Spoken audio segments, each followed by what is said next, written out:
Hiroshima, Nagasaki എന്നീ പട്ടണങ്ങൾ ഏത് രാജ്യത്താണ്? ഉത്തരം ജപ്പാൻ. രണ്ടാം ലോക മഹായുദ്ധകാലത്ത് അമേരിക്ക ഹിരോഷിമയിൽ അണുബോംബ് വർഷിച്ചത് എന്നാണ്? ഉത്തരം 1945 ഓഗസ്റ്റ് 6. അമേരിക്ക നാഗസാക്കിയിൽ അണുബോംബ് വർഷിച്ചത് എന്നാണ്? ഉത്തരം 1945 ഓഗസ്റ്റ് 9. ഹിരോഷിമയിലും നാഗസാക്കിയിലും അണുബോംബ് പ്രയോഗിച്ചത് ഏത് രാജ്യത്തെ സൈനികരാണ്? ഉത്തരം അമേരിക്ക. ഹിരോഷിമയിൽ വർഷിച്ച അണുബോംബിന്റെ പേര് എന്തായിരുന്നു? ഉത്തരം ലിറ്റിൽ ബോയ്. നാഗസാക്കിയിൽ വർഷിച്ച അണുബോംബിന്റെ പേര് എന്തായിരുന്നു? ഉത്തരം ഫാറ്റ്മാൻ.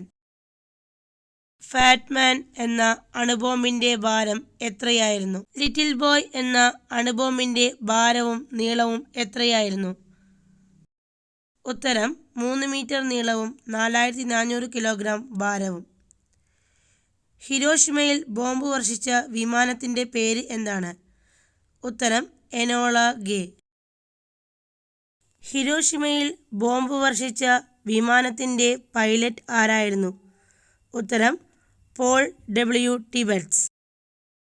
നാഗസാക്കിയിൽ ബോംബ് വർഷിച്ച വിമാനത്തിന്റെ പേര് എന്തായിരുന്നു? ഉത്തരം ബോക്സ്കാർ. നാഗസാക്കിയിൽ അണുബോംബ് വർഷിച്ച വിമാനത്തിന്റെ പൈലറ്റ് ആരായിരുന്നു? ഉത്തരം ക്യാപ്റ്റൻ മേജർ ചാൾസ് സ്വീനി. രണ്ടാം ലോക മഹായുദ്ധകാലത്ത് അമേരിക്ക ഹിരോഷിമയിൽ അണുബോംബ് പ്രയോഗിച്ചത് ഏത് സമയത്താണ്? ഉത്തരം രാവിലെ 8:15. ജപ്പാനിൽ അണുബോംബ് വർഷിച്ചത് ഏത് രാജ്യമാണ്? ഉത്തരം അമേരിക്ക. അമേരിക്കയുടെ ഏത് തുറമുഖം ആക്രമിച്ചതിന് പകരമായിട്ടാണ് അമേരിക്ക അണുവായുധം പ്രയോഗിച്ചത്? ഉത്തരം പേൾ ഹാർബർ തുറമുഖം. ലോകത്തെ ആദ്യമായി അണുബോംബ് പ്രയോഗിച്ച രാജ്യം ഏതാണ്? ഉത്തരം അമേരിക്ക. ലോകത്തെ ആദ്യമായി അണുബോംബ് ഉപയോഗിച്ച യുദ്ധം ഏതാണ്? ഉത്തരം രണ്ടാം ലോക മഹായുദ്ധം. ഹിരോഷിമയിൽ വർഷിച്ച ലിറ്റിൽ ബോയ് എന്ന അണുബോംബ് നിർമ്മാണത്തിന് ഉപയോഗിച്ച മൂലകം ഏത്? ഉത്തരം യുറേനിയം 235. നാഗസാക്കിയിൽ വർഷിച്ച അണുബോംബ് നിർമ്മാണത്തിന് ഉപയോഗിച്ച സ്ഫോടനാത്മക വസ്തു ഏതാണ്? ഉത്തരം പ്ലൂട്ടോണിയം 239. ഹിരോഷിമയിൽ അണുബോംബ് വർഷിക്കാൻ ഉപയോഗിച്ച വിമാനം ഏത് വിഭാഗത്തിൽപ്പെട്ടതാണ്? ഉത്തരം B-29 എനോള ഗേ. ഹിരോഷിമയിൽ അണുബോംബ് പ്രയോഗിച്ച അമേരിക്കയുടെ B-29 വിമാനത്തിന്റെ ലക്ഷ്യസ്ഥാനം എന്തായിരുന്നു? ഉത്തരം ഹിരോഷിമ നഗരത്തിലെ AIOI ബ്രിഡ്ജ്. ലോകത്തെ ആദ്യമായി അണുബോംബ് ഉപയോഗിച്ച ദിവസവും സമയവും? 1945 ഓഗസ്റ്റ് 6 തിങ്കൾ രാവിലെ 8:15 ഹിരോഷിമയിൽ. ജപ്പാനിൽ അണുബോംബ് വർഷിക്കുമ്പോൾ അമേരിക്കൻ പ്രസിഡന്റ് ആരായിരുന്നു? ഉത്തരം ഹാരി എസ് ട്രൂമാൻ. ഹിരോഷിമയിൽ വർഷിച്ച ബോംബിന്റെ അണുപ്രസരണം ഏറ്റ് രക്താർബുദം ബാധിച്ച് മരണപ്പെട്ട പെൺകുട്ടിയുടെ പേര്? ഉത്തരം സഡാക്കോ സസക്കി. സഡാക്കോ സസക്കി മരണത്തിൽ നിന്ന് രക്ഷപ്പെടാൻ കൂട്ടുകാരുടെ ഉപദേശപ്രകാരം എത്ര വെളുത്ത കൊക്കുകളെ ആണ് ഉണ്ടാക്കിയത്? ഉത്തരം 645.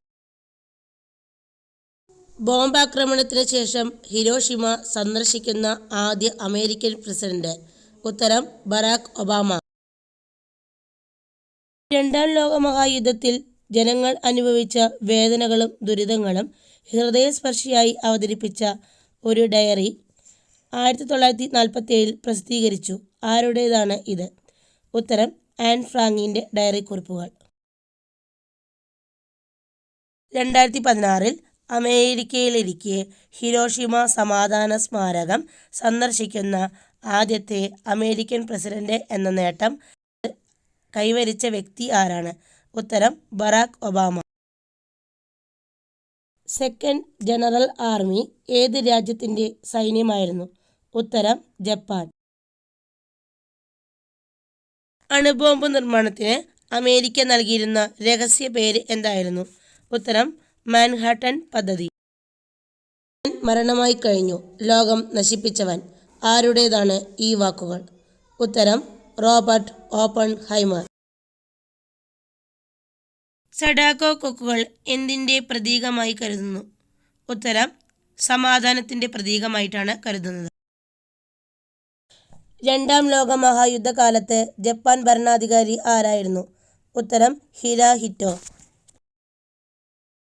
ആദ്യത്തെ അണുബോംബ് പരീക്ഷണം അറിയപ്പെട്ടിരുന്നത് ഏത് പേരിലാണ്?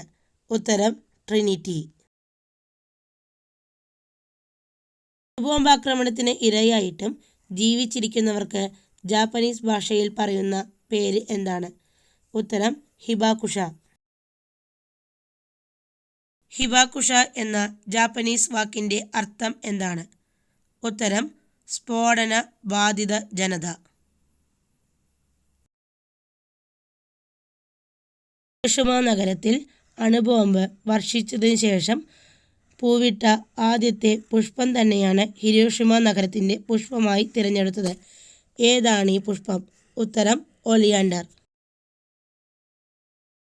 യുദ്ധവും സമാധാനവും എന്ന പ്രശസ്ത കൃതിയുടെ രചയിതാവ് ആരാണ്? ഉത്തരം ലിയോ ടോൾസ്റ്റോയ്. യുടെ ആദ്യ അണുബോംബ് പരീക്ഷണം നടന്നത് എവിടെ വെച്ചാണ്? ഉത്തരം രാജസ്ഥാനിലെ പൊക്രാനിൽ വെച്ച്. പേൾ ഹാർബർ ആക്രമണത്തിൽ ജപ്പാൻ ആക്രമിച്ച അമേരിക്കയുടെ കപ്പൽ ഏതാണ്? ഉത്തരം USS അരിസോണ. ആറ്റം ബോംബിൻ്റെ പിതാവ് എന്നറിയപ്പെടുന്നത് ആരാണ്? ഉത്തരം റോബർട്ട് ഓപ്പൺഹൈമർ. പുറത്തുപോകൂ ശപിക്കപ്പെട്ടവനെ എന്ന കൃതിയുടെ രചയിതാവ് ആരാണ്? ഉത്തരം സദ്ദാം ഹുസൈൻ. ഹിരോഷിമ ഉൾപ്പെടുന്ന സ്ഥലങ്ങൾ സ്ഥിതി ചെയ്യുന്ന ദ്വീപ് ഏതാണ്? ഉത്തരം ഹോൺഷു ദ്വീപുകൾ. നാഗസാക്കി ഉൾപ്പെടുന്ന സ്ഥലങ്ങൾ സ്ഥിതി ചെയ്യുന്ന ദ്വീപ് ഏതാണ്? ഉത്തരം ക്യുഷു ദ്വീപുകൾ. ആദ്യത്തെ ആറ്റം ബോംബിൻ്റെ കെടുതികൾ അനുഭവിച്ചറിഞ്ഞ ജനത സമാധാനത്തിൻ്റെ പ്രതീകമായി പണിത മ്യൂസിയം ഏതാണ്? ഉത്തരം Hiroshima Peace Memorial Museum. Anne Frank തൻ്റെ ഡയറിയെ വിളിച്ച പേര് എന്താണ്? ഉത്തരം കിറ്റി. രണ്ടാം ലോക മഹായുദ്ധത്തിൻ്റെ വേദനകളും ദുരിതങ്ങളും അവതരിപ്പിച്ച കൃതി ഏത്? ഉത്തരം ആൻ ഫ്രാങ്കിൻ്റെ ഡയറി കുറിപ്പുകൾ. നാഗസാക്കി എന്ന വാക്കിൻ്റെ അർത്ഥം എന്താണ്? ഉത്തരം ലോങ് ക്യാപ്പ്. ഹിരോഷിമ എന്ന വാക്കിൻ്റെ അർത്ഥം എന്താണ്? ഉത്തരം വിശാലമായ ദ്വീപ്. ഉദയസൂര്യൻ്റെ നാട് എന്ന് അറിയപ്പെടുന്ന രാജ്യം ഏതാണ്?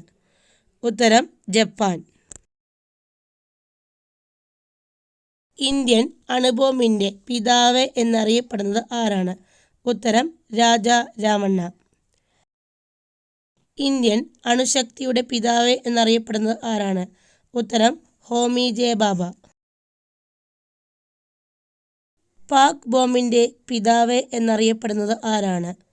ഉത്തരം അബ്ദുൾ ഖാദിർ ഖാൻ. രണ്ടാം ലോക മഹായുദ്ധത്തിന് ശേഷം ലോക സമാധാനത്തിനായി രൂപം കൊണ്ട സംഘടന ഏതാണ്? ഉത്തരം UNO അഥവാ ഐക്യരാഷ്ട്ര സംഘടന. ഇന്ത്യയുടെ ആദ്യ അണുബോംബ് പരീക്ഷണത്തിന് ബുദ്ധൻ ചിരിക്കുന്നു എന്ന പേര് നൽകിയത് ആരാണ്? ഉത്തരം ഇന്ദിരാഗാന്ധി. ഹൈഡ്രജൻ ബോംബിൻ്റെ പിതാവ് എന്നറിയപ്പെടുന്നത് ആരാണ്? ഉത്തരം എഡ്വേർഡ് ടെല്ലർ. ഇനി നിങ്ങൾക്കുള്ള ചോദ്യമാണ്, ഇന്ത്യയുടെ ആദ്യ അണുബോംബ് പരീക്ഷണ സമയത്തെ പ്രധാനമന്ത്രി ആരായിരുന്നു? നിങ്ങളുടെ ഉത്തരം കമൻറ്റ് ചെയ്യാൻ മറക്കല്ല. അടുത്ത നല്ലൊരു വീഡിയോയുമായി വരാം. ബായ്.